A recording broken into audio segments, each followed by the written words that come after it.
حضرت علی رضی اللہ تعالی عنہ نے فرمایا، پرندے رزق اور دولت لے کر آئیں گے، رات کو 2 منٹ کی تسبیح پڑھ کر سو جانا۔ بسم اللہ الرحمن الرحیم۔ السلام علیکم ورحمۃ اللہ وبرکاتہ۔ محترم ناظرین، آج کی یہ ویڈیو بے حد خاص ہے، خاص کر ان لوگوں کے لیے جو رزق کی تنگی سے پریشان ہیں، یا پھر ایسے لوگ جو پیسے والے اور دولت مند ہونا چاہتے ہیں۔ آج آپ کو ایک بہت خاص تسبیح بتانے جا رہے ہیں، جسے آپ نے رات کو سونے سے پہلے پڑھ لینا ہے، اور اس کو پڑھنے میں صرف آپ کے 2 منٹ لگیں گے، یعنی صرف 2 منٹ کی تسبیح ہے، لیکن اس بے حد مختصراً تسبیح کو پڑھنے کے بعد جو آپ کو معجزے اور کرشمات نظر آئیں گی وہ حیران کن ہوں گے۔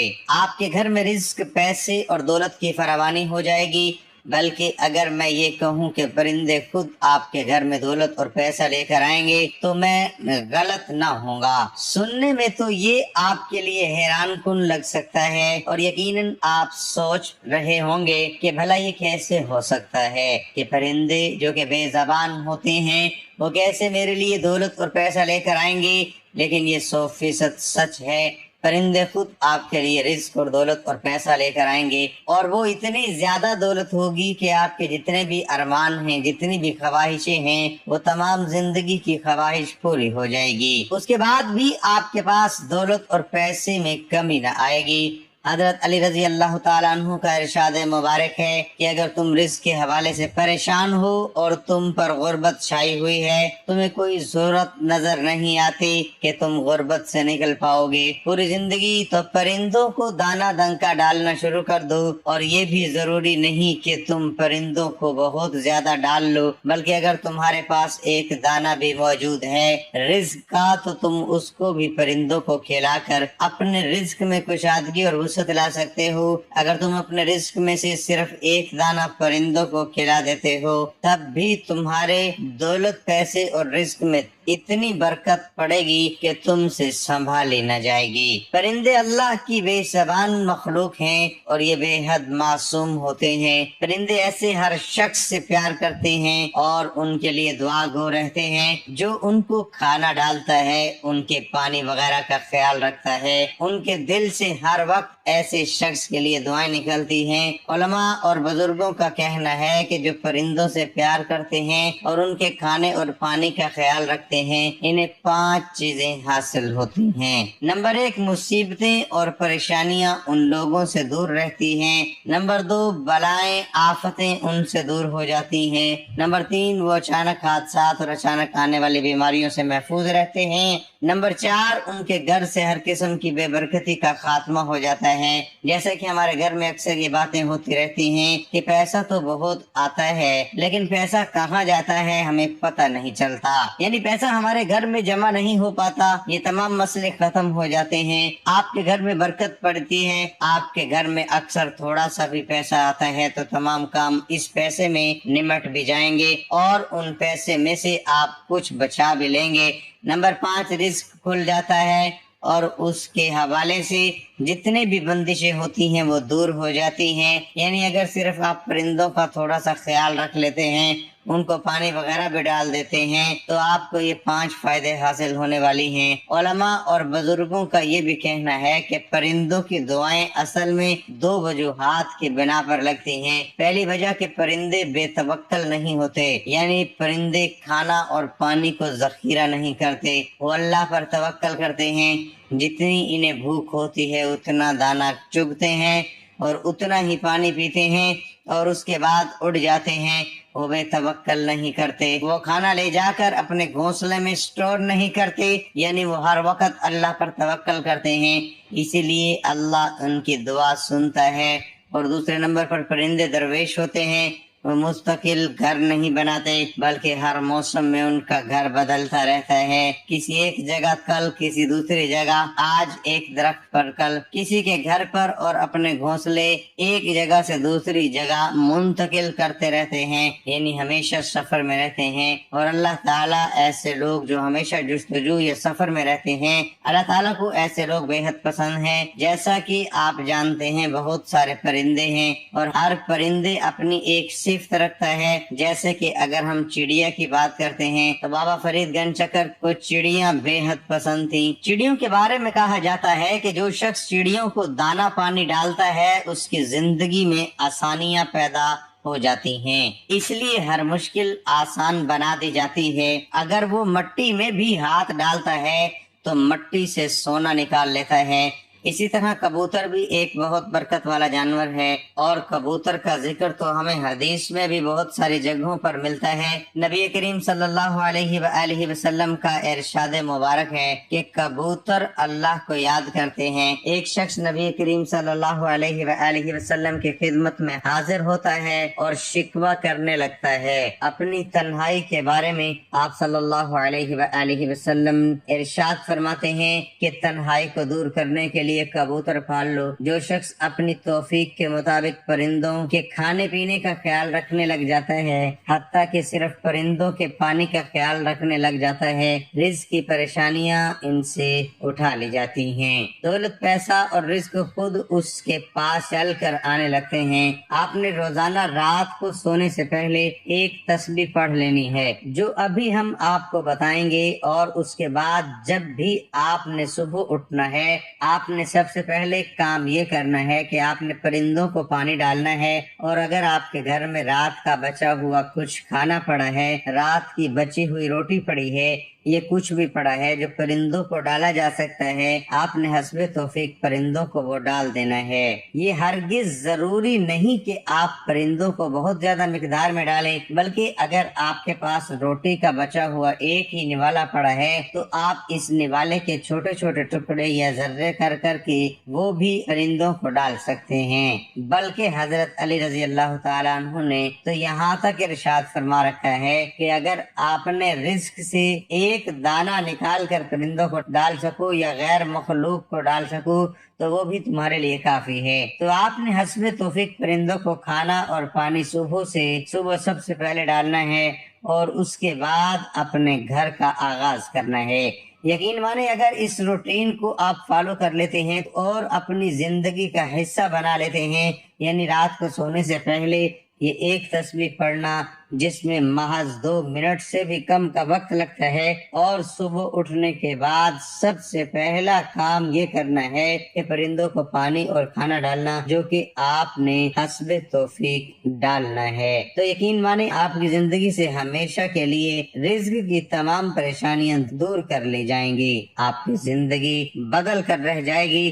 آپ کے پاس اتنی زیادہ دولت اور اتنے زیادہ پیسہ آئے گا کہ آپ کو خود بھی یقین نہیں آ رہا ہوگا کہ میں تو اس قابل ہی نہیں اور نہ ہی میں ایسا کچھ کرتا ہوں، لیکن اللہ تعالیٰ مجھے کیسے کیسے نوازتا جا رہا ہے۔ آپ کو اللہ تعالیٰ کی جانب سے اتنی زیادہ دولت، پیسہ اور رزق عطا کیا جائے گا کہ آپ کی زندگی میں جتنی بھی حاجتیں، جتنی بھی خواہشات ہوں گی وہ تمام پوری ہو جائیں گی، لیکن اس کے بعد بھی آپ کے پاس ہمیں پیسہ اور رزق ختم نہ ہوگا۔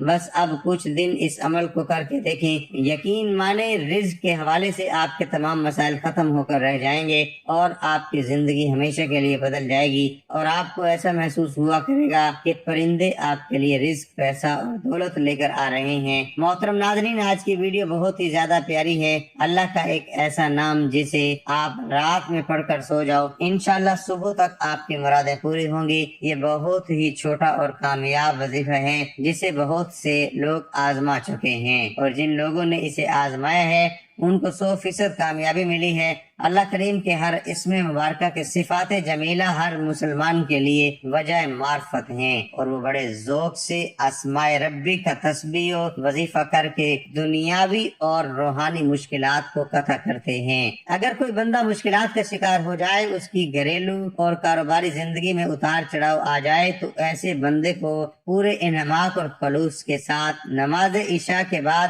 اول و آخر درود شریف پڑھنے کے بعد اللہ تعالیٰ کے مبارک نام کی تسبیح کرے گا، اللہ تعالیٰ اس کی ہر حاجت کو پورا کرے گا۔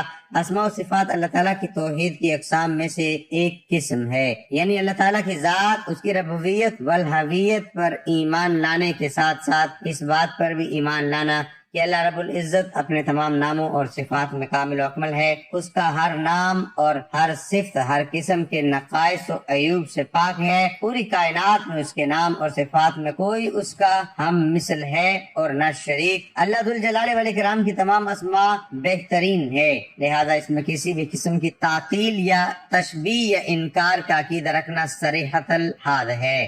اللہ رب العزت کے کسی بھی نام کو اس سے دعا میں وسیلہ بنایا جا سکتا ہے اور یہی سب سے بہترین وسیلہ ہے۔ اللہ تعالیٰ کا فرمان مبارک ہے اور اللہ تعالیٰ کے لیے اچھے نام ہیں، لہذا انہی کے ساتھ اسے پکارو اور ان لوگوں کو چھوڑ دو جو اس کے ناموں کے بارے میں کجروی کا شکار ہیں۔ جو کچھ وہ کرتے ہیں اس کا انہیں ان قریب بدلہ دیا جائے گا۔ رسول اکرم صلی اللہ علیہ وآلہ وسلم نے ارشاد فرمایا، بے شک اللہ تعالیٰ کے 99 نام ہیں، جس نے ان ناموں کو یاد کیا وہ جنت میں داخل ہوگا۔ اللہ تعالیٰ کے صرف 99 ہی نام نہیں ہیں، بلکہ یہ تو صرف وہ نام ہیں جن کے بارے میں اللہ عز و جل نے ہمیں وحی کے ذریعے خبر دی ہے۔ حقیقت میں اللہ تعالیٰ کے بے شمار اور لا تعداد نام ہیں جنہیں اس کے سوا پوری کائنات میں اور کوئی نہیں جانتا۔ حضرت ابو ہریرہ رضی اللہ تعالیٰ عنہ سے مروی ہے کہ رحمت عالم صلی اللہ علیہ وسلم نے ارشاد فرمایا، مفہوم، بے شک اللہ تعالیٰ کے 99 نام ہیں، یعنی 100 میں ایک کم،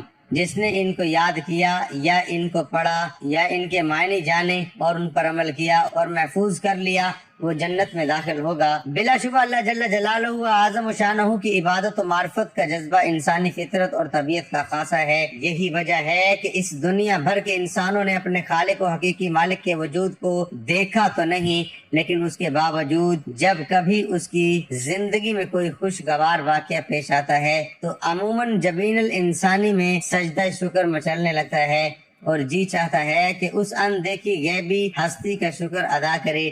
ایسے ہی جب کوئی ناگوار حادثہ پیش آتا ہے تو انسان کا ہاتھ اسی ذات کی طرف ہے۔ اختیار بڑھتے اور پھیلتے ہیں اور آنکھیں اپنے عجز کے ساتھ اظہار میں اشک بار ہو جاتی ہیں۔ اسی کا نتیجہ ہے کہ دنیا کی تاریخ کا کوئی زمانہ اور کائنات کا کوئی خطہ خدا پرستی کی اس فطری جذبے سے خالی نہیں رہا۔ ہمیشہ سے دنیا والے اس کو یاد کرتے اور پکارتے ہیں۔ اللہ جل شانہ کو ہر اس نام سے پکار سکتے ہیں جو اس کے شایان شان ہو۔ اللہ جل شانہ کی ذات منبل کمالات کو ملحدین و منکرین کے علاوہ جن کی تعداد ہر زمانے میں کل عدم رہی ہے، ہر قوم و مذہب کے لوگوں نے آج تک مختلف ناموں سے مانا اور پکارا ہے اور مانتے اور پکارتے رہیں گے۔ غرض جو جس نام سے بھی اللہ جل شانہ کو یاد کرتا ہے، اگر تحقیق کے بعد ثابت ہو جائے کہ وہ نام اللہ جل شانہ کی الوہیت و عظمت اور ذات و صفات کے خلاف نہیں تو فقہی نقطہ نظر سے اس نام سے پکارنے میں کوئی مذائقہ نہیں، کیونکہ اللہ جل شانہ خود ارشاد فرماتے ہیں، مفہوم، آپ کہہ دیجئے کہ اللہ جل شانہ کہہ کر پکارو یا رحمان کہہ کر جس نام سے بھی پکارو پکار سکتے ہو، ایک ہی بات ہے۔ اس کے بہت سے بہترین نام ہیں اور تمام بہترین نام اسی کے ہیں۔ بنی اسرائیل اللہ جل شانہ کو ہر اس نام سے پکار سکتے ہیں جو اس کے شایان شان ہو، خواہ کسی بھی زبان میں ہو۔ مختلف مخلوقات کی زبانوں پر بھی تو اسی کا نام ہے۔ اگر گوش ہوش سے سنا جائے تو پتوں اور کلیوں کی سرسراہٹ، پھولوں کی مسکراہٹ، پرندوں اور چڑیوں کی چہچہاٹ میں اللہ اللہ کی آواز آتی ہے، اور کوئی چیز ایسی نہیں ہے جو اس کی حمد کے ساتھ تسبیح نہ کر رہی ہو۔ معلوم ہوا ہر مخلوق اس کو پکارتی ہے اور پکار سکتی ہے۔ یہ وضاحت ہو گئی کہ اللہ جل شانہ کے تمام بہترین نام اسی کے ہیں۔ اس اجمال کی تفصیل کرتے ہوئے سرکار دو عالم صلی اللہ علیہ وآلہ وسلم نے ارشاد فرمایا، مفہوم، حق تعالیٰ کے اسماء حسنہ کی تعداد 99 ہے۔ جو شخص ایمان و عقیدت کے ساتھ اللہ تعالیٰ کا قرب اور اس کی رضا حاصل کرنے کے لیے اس کے 99 نام محفوظ کر لے یا ان کے ذریعے دعا کرے یا ان کے ذریعے اپنے رب کو یاد کرے یا ان کے معنی جان کر عمل کرے تو وہ جنت میں جائے گا۔ لیکن یہاں علماء محدثین فرماتے ہیں کہ اس کی تعبیر سے اللہ جل شانہ کے اسماء حسنہ کی تکثیر بیان کرنا مقصود ہے، تحدید نہیں، ورنہ ان 99 اسماء حسنہ کے علاوہ بھی اللہ تعالی جل شانہ کے ایسے بہت سے نام ہیں جن کا ذکر کلام اللہ اور احادیث رسول اللہ صلی اللہ علیہ وآلہ وسلم میں نہیں۔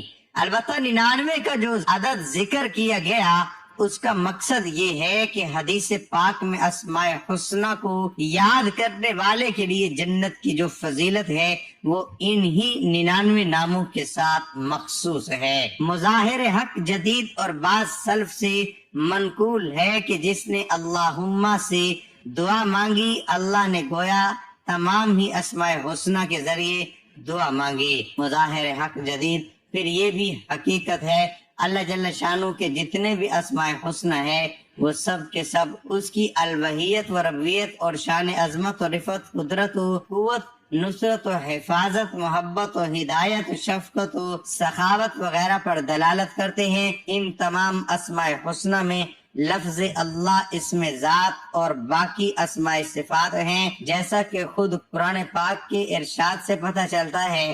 مفہوم وہ اللہ وہی ہے جس کے سوا کوئی معبود نہیں، اسے تمام کھلی چھپی باتوں کا علم ہے، وہی رحمان الرحیم ہے۔ یہاں اسماء حسنہ میں لفظ اللہ کو اسم ذات قرار دیا اور موصوف بنایا اور دوسرے اسماء حسنہ کو صفت بنایا ہے۔ پھر عجیب بات یہ ہے کہ اس کی عظمت شان اس کے ہر عظیم شان نام سے بھی ثابت ہوتی ہے۔ ایک حیرت انگیز حکایت حضرت موسیٰ علیہ السلام کے متعلق منقول ہے کہ مقام نبوت سے سرفراز ہونے کے بعد اہل و عیال کی نان نفقہ سے مطمئن کرنے کی غرض سے حق تعالی نے حکم فرمایا، موسیٰ تمہارے قریب جو چٹان ہے اس پر عصا مارو۔ ارشاد میں سیدنا موسیٰ علیہ السلام نے جب عصا مارا تو چٹان کے 2 ٹکڑے ہو گئے اور درمیان سے ایک پتھر نکلا۔ پھر حکم ہوا کہ اس پتھر پر بھی عصا مارو۔ حکم کی تعمیل ہوئی تو اس سے ایک اور پتھر نکلا۔ ارشاد ہوا کہ اس پتھر پر ایک اور ضرب مارو۔ اب کی بار جب سیدنا موسیٰ علیہ السلام نے پتھر پر عصا مارا تو اس میں سے ایک عجیب و غریب کیڑا نکلا جس کے منہ میں بطور غذا ایک ہرا پتا تھا اور ہونٹ ہل رہے تھے۔ کان لگا کر معلوم کیا تو آواز آ رہی تھی، پاک ہے وہ جو اس جگہ بھی مجھے برابر دیکھتا ہے، میری بات کو برابر سنتا ہے، میرے مکان اور مسکن سے بھی واقف ہے، مجھے برابر یاد رکھتا ہے، بھولتا نہیں۔ واقع وہ ایسی ہی بلند و بالا شان والا ہے۔ ذات خدا بندی کو اللہ اسی لیے تو کہتے ہیں کہ وہ نہایت ہی اعلیٰ و عرفہ اور بلند و بالا ہے۔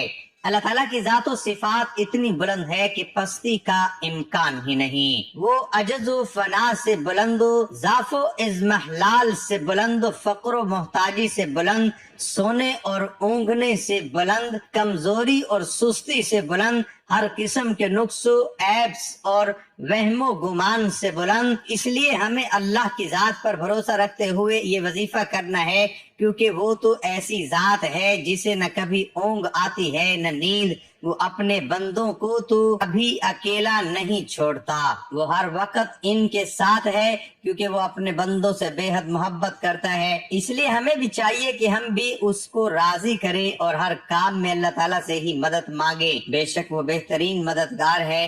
ناظرین، المجیب اللہ تعالیٰ کے صفاتی ناموں میں سے ایک نام ہے۔ المجیب کے معنی ہے دعا قبول کرنے والا، جواب دینے والا۔ اللہ تعالیٰ نے اپنے نبی صالح علیہ السلام کی حکایت بیان کرتے ہوئے اس کی طرف سے فرمایا، ان ربی قریب مجیب، بے شک میرا رب قریب ہے، دعائیں قبول کرنے والا ہے۔ المجیب دعاؤں کا قبول کرنے والا اور بندوں کی پکار کا جواب دینے والا، کہ بارگاہ الہی میں کسی کی دعا رائے گاہ نہیں جاتی۔ اللہ تعالیٰ مجیب ہے، وہ دعائیں کرنے والوں کی دعاؤں کو قبول کرتا ہے، وہ کوئی بھی ہو اور کہیں بھی ہو، وہ مجبوروں، مظلوموں، بے کسوں اور بے سہاروں کی فریاد قبول کرتا ہے، خصوصاً جن کی امیدیں مخلوقات سے کٹ جاتی ہیں۔ وہ فریادوں کی فریاد رسی کرتا ہے، جب مظلوم اسے پکارے تو وہ ان کی مشکل کشائی کرتا ہے۔ یہی وجہ ہے کہ جس طرح اللہ جل شانہ کی ذات و صفات بلند و بالا ہے، ان میں اس کا کوئی ثانی اور شریک نہیں،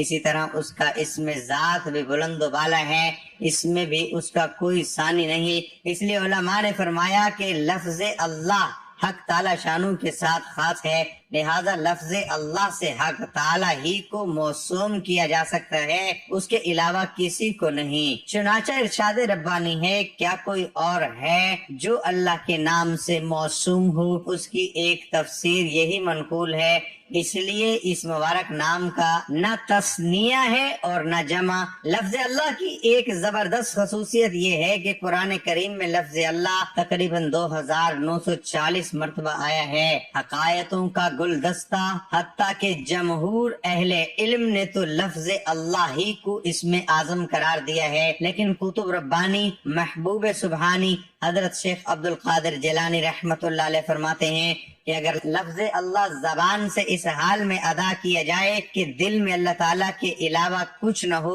تب لفظ اللہ اسم اعظم ہے۔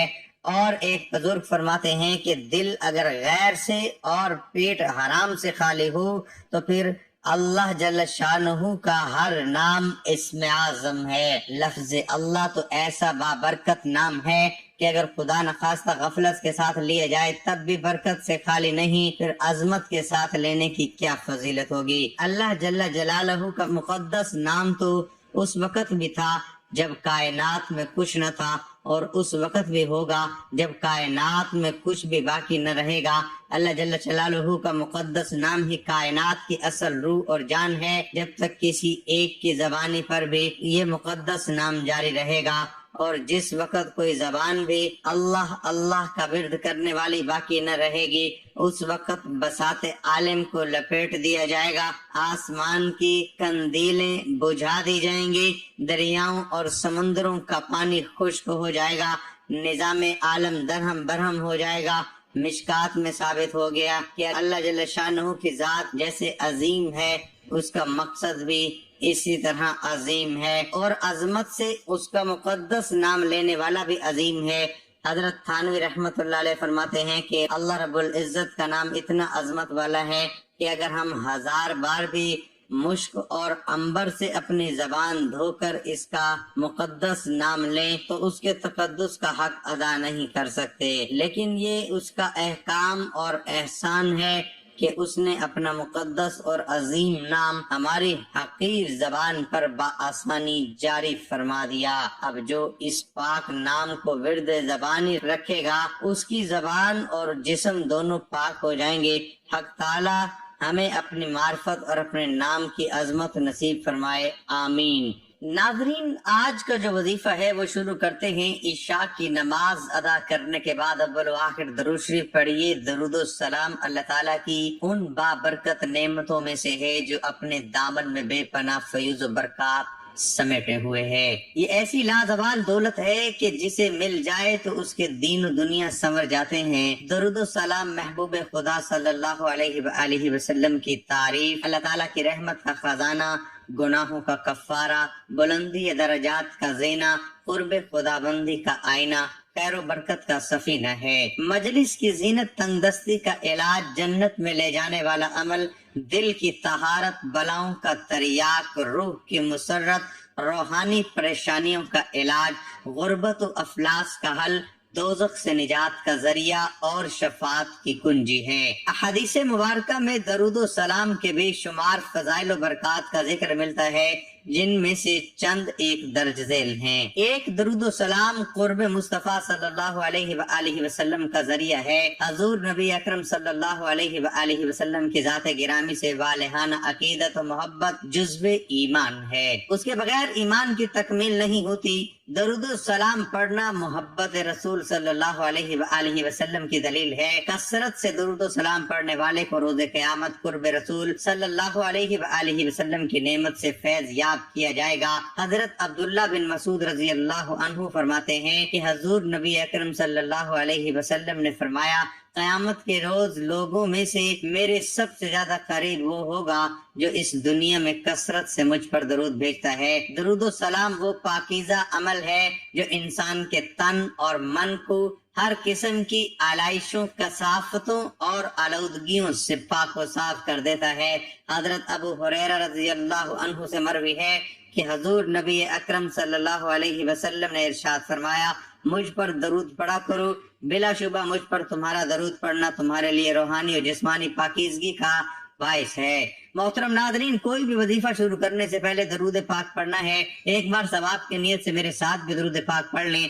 اللہم صلی علی محمد وعلی آل محمد کما صلیت علی ابراہیم وعلی آل ابراہیم انک حمید مجید۔ اللہم بارک علی محمد وعلی آل محمد کما بارکت علی ابراہیم وعلی آل ابراہیم انک حمید مجید۔ درود پاک پڑھنے کے بعد آپ نے اللہ تعالیٰ کے بابرکت نام کی ایک تسبیح پڑھنی ہے، یا اللہ یا رزاق یا مجیب، یا اللہ یا رزاق یا مجیب، یا اللہ یا رزاق یا مجیب۔ یہ تسبیح پڑھنے کے بعد آپ نے 3 مرتبہ سورۃ اخلاص پڑھنی ہے، قل هو اللہ احد اللہ الصمد لم یلد ولم یولد ولم یکن له کفوا احد۔ سورۃ اخلاص 3 بار پڑھیں، اس کے بعد جو دعا مانگے گی انشاءاللہ وہ دعا قبول ہوگی۔ نبی اکرم صلی اللہ علیہ وآلہ وسلم نے ایک آدمی کو سنا، وہ ان الفاظ کے ساتھ دعا کر رہا تھا، اے اللہ بے شک میں تجھ سے سوال کر رہا ہوں اس لیے کہ تو ہی اللہ ہے،